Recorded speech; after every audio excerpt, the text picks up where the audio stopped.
Short field landing. The objective is to land in the shortest possible distance and clear any obstacles. Abeam the touchdown point, reduce the throttle to 1800 RPM, maintain level flight, and apply 10 degrees of flap. Upon reaching 80 knots, descend at 80 knots.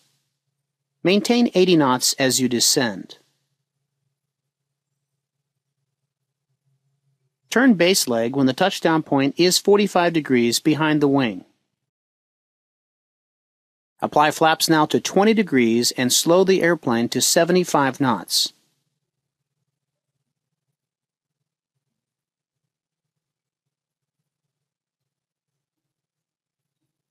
Turn final when the extended runway centerline is approximately 10 degrees ahead of the wing. Apply full flaps now and maintain 61 knots.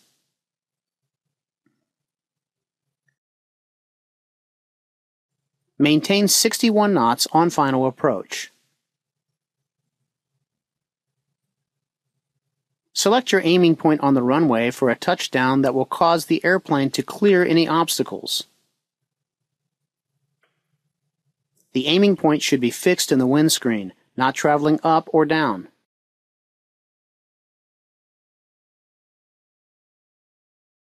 The glide path should be slightly higher than normal. When the obstacles are cleared, maintain a stabilized approach.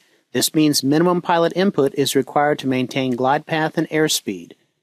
At the touchdown point, close the throttle.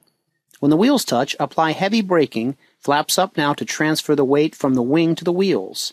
The completion standards are that you maintain centerline control, you land on a selected point plus 200 minus 0 feet, and that you apply full braking and stop in the shortest distance. This procedure was for a Cessna 172S model.